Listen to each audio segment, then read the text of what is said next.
Terima kasih Pak. Terima kasih. Jadi Pak Satiri tadi bagaimana dengan EDS dan pemetaan mutu yang sudah diisi? Ya, yang sudah diisi tetap jalan Pak. Tapi nanti EDS dan pemetaan mutu juga dilandaskan pada hasil assessment ini. Jadi kalau dulu ya ini juga salah satu kenapa kita menggunakan assessment nasional itu secara masif nasional untuk berbagai kepentingan. Kalau dulu akreditasi itu melakukan assessment sendiri dengan instrumen sendiri, pengumpulan data tersendiri, ya.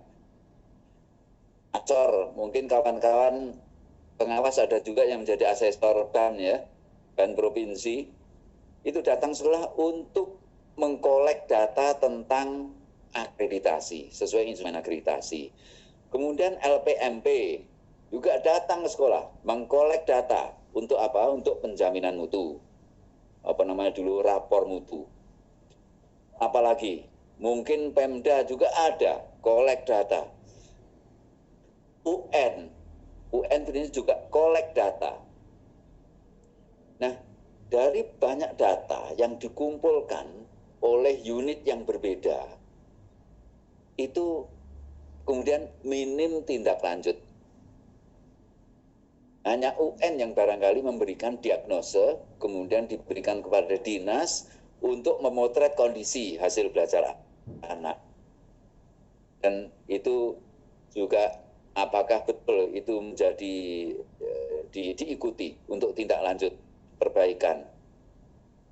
Tidak sistematis, tidak by time dilakukan demikian. Nah, kemudian kalau kita perhatikan apa sih yang dinilai melalui penjaminan mutu, di rapor mutu, akreditasi, itu sebagian besar atau bahwa dominan orientasinya ke pemenuhan syarat administratif. Tidak ada yang menggali hasil belajar anak. Akreditasi juga demikian. Akreditasi itu partner dekat saya di Balitbank, baik BAN SM maupun BAN PAUD PNF. Dan kawan-kawan anggota BAN juga sangat menyadari, lah kalau yang dilihat seperti ini, apa ini urusannya dengan hasil belajar? Jadi mendefinisikan apa sih kinerja sekolah, apa sih mutu sekolah, itu meleset. Tadi loh yang John Hattie tadi. Padahal yang paling penting itu adalah hasil belajar di learning cycle. Tapi yang dilihat yang lain-lain. Jumlah bukunya, apakah silabusnya sesuai aturan, apakah landscape atau tidak, dulu malah jadi aturan itu. Sekolah bagus itu yang ya itu sekedar untuk memenuhi syarat administratif saja. Tapi mereka membuat cara-cara pendekatan sendiri sesuai dengan daya nalar dan kreativitas kepala sekolah, guru yang dianggap baik. Jadi ya nanti EDS dan pemetaan sekolah disesuaikan dengan AKM ini. Jadi AKM menjadi salah satu sumber utama. Hasil AKM menjadi salah satu sumber utama untuk memetakan mutu sekolah. Jadi LPMP nanti ya basisnya ini. Akreditasi salah satu basisnya hasil AKM ini. Evaluasi diri sekolah itu mirip ini dengan evaluasi PTK itu untuk kepentingan pusat, untuk pelayanan ke pusat. Arahnya dibalik, ke bawah, yang dilayani klien utama kita adalah siswa. Jadi apapun yang dilakukan perlu ditanyakan, apa sih untungnya untuk siswa? Bukan apa sih untungnya untuk Pak Menteri, apa sih untungnya untuk Pak Dirjen, untuk Kabalitbank, bukan itu, untuk kepala dinas. Jadi harus dibalik paradigmanya. Apa sih setiap gerakan ini untungnya untuk siswa? Kalau EDS itu, wah, jadi punya kelengkapan data. Rapor mutu, wah, Dikdasmen punya lengkap data mutunya. Tanyakan, rapor mutu apa gunanya untuk siswa sebenarnya? Coba sampai membuat rapor mutu. Sampai membuat EDS apa gunanya untuk siswa? Tolong ditanyakan.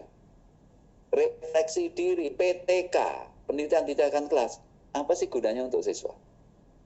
Sampai pakai uji statistik segala, tes statistik ternyata metode baru yang diajarkan Bapak ternyata signifikan lebih bagus menurut anak-anak yang disurvei. Nah, lalu demikian juga ini menanggapi pertanyaan Bu Ana ya, Bu Ana Trihaswari tentang IASP 2020. IASP 2020 itu nanti itu bersumber diantaranya dari hasil assessment nasional ini Bapak Ibu, baik dari AKM-nya, survei karakter maupun survei lingkungan belajar, plus data dari Dapodik yang menunjukkan compliance, ketaatan azas administratif dan sebagainya, itu dari Dapodik, tapi sumber yang lainnya dari assessment nasional ini. Sampling beda rombel ini secara statistik nanti bisa diatur Bu. PISA itu memang PISA itu mengukur Indonesia gitu ya. Tapi dengan metode sampel yang baik secara statistik, insya Allah nanti bisa diatur randomisasinya, representasinya itu. Sampel itu kadang-kadang bukan jumlahnya yang penting, tetapi randomisasinya untuk merepresentasikan populasi. Tentu yang namanya sampel itu ada margin of error, ada confidence interval yang mengukur derajat kesalahan yang bisa ditolerir ya. Tapi Bapak Ibu ya di dalam sosialisasi mohon tidak terjebak pada isu-isu teknikal seperti ini. Udahlah, ini nanti urusannya anak teknis yang memilih sampel ini. Jadi pusatkan perhatian, ayo ini perbaikan pembelajaran lah.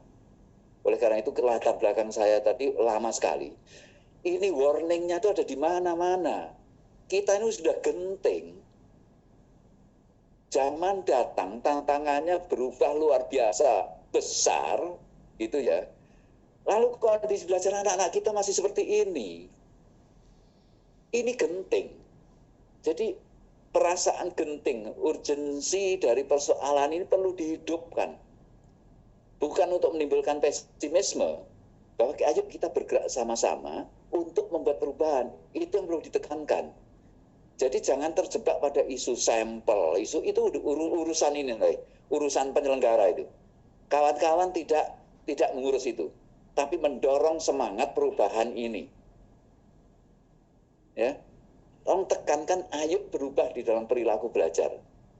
Memberikan bekal anak-anak yang benar untuk menghadapi tantangan masa kini dan masa depan insya Allah. Untuk masa kini saja kita udah luar biasa ketertinggalannya.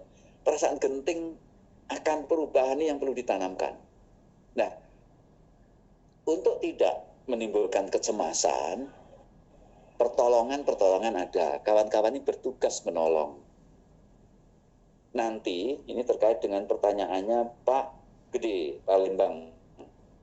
Ya pertanyaan ini apa pendampingan? Nah ini yang paling penting Pak. Itu yang Pak Gede. Setelah dites anak-anak itu terus gimana pendampingannya? Ini yang paling penting. Insya Allah ya nanti ini Dikdasmen dan KTK ya. Sekarang ini teknik strategi pendampingan ini yang perlu dibahas lebih detail. Bisa-bisa kawan-kawan, Bapak Ibu sendiri nanti juga menjadi fasilitator perbaikan. Kalau nggak salah rencananya akan hire fasilitator di berbagai tempat, ada konsultan dan sebagainya. Jadi ini nanti kami menyadari bahwa urusan pendampingan ini justru penting, oleh karena itu kita memerlukan pool sumber daya untuk perbaikan ini. Untuk perbaikannya. Jadi organisasi pendampingannya nanti yang juga akan dibicarakan. Untuk saat ini kebijakannya belum ada, ya, jadi saya tidak bisa menceritakan secara detail. Insya Allah nanti Pak Dirjen GTK dan Pak Dirjen Paudikdasmen kolaborasi di antara mereka seperti apa. Yang jelas gini, ini memerlukan harmoni kebijakan antara Kemdikbud dengan dinas. Itu tugas Paudasmen. Memastikan bahwa peta itu ditindaklanjuti dan tercermin dalam kebijakan-kebijakan dinas provinsi maupun dinas kabupaten. Kebijakan termasuk penganggarannya. Nah, ini bukan tugas mudah. Ketika otonomi, Kemdikbud tidak memiliki wewenang secara langsung, tetapi fungsional, wewenang fungsional, maka dipastikan alignment kebijakan. Persoalannya kemudian harus diinginkan dalam anggaran, dipahami, bisa dilaksanakan. Panjang. Pendampingan berfungsi menerjemahkan dengan benar dari knowledge, pengetahuan, ke policy. Ini urusan policy making. Pengetahuan kita ini genting bahwa anak-anak perlu dibekali ini itu. Menjadi kebijakan-kebijakan yang real, from knowledge to policy to practice. Kawan-kawan nanti memastikan, ya, pendamping sosialisasi pendampingan, policy ini dipraktekkan dengan benar. Tidak ada mispersepsi. Jadi tadi termasuk mispersepsi, ini sekedar mengganti UN. Mispersepsi. Beda sama sekali. Nuansanya beda. UN ini salah satu persoalannya sebagai measurement yang massal, niatnya UN itu oke-oke saja. Itu NAPLAN, NAEP yang dipakai Australia, dipakai Amerika, ya mirip-mirip UN bentuk soalnya. Tapi mereka disiplin sebagai pemetaan tingkat nasional. Salahnya kita apa? UN digunakan sebagai tadi loh, menjadi pola penilaian otentik dari guru ke peserta didik. Saya sudah banyak mengamati soal-soal seperti apa sih keseharian. Mayoritas ya mirip-mirip UN, sekaligus nanti supaya UN-nya hebat.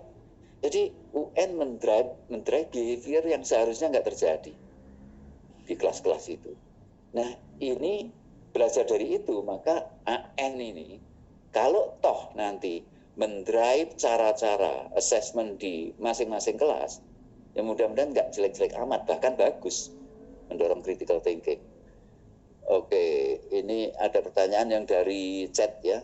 Akreditasi selama ini hanyalah tuntutan misalnya belum tentu mencerminkan mutu pendidikan dan sangat minim tindak lanjut. Betul sekali Pak Iwan Suryawan. Assessment Bapak luar biasa nih, betul. Dan ini sudah disadari oleh kawan-kawan BAN. Oleh karena itu kemarin moratorium akreditasi dengan kebijakan yang sudah diakreditasi diperpanjang status akreditasinya.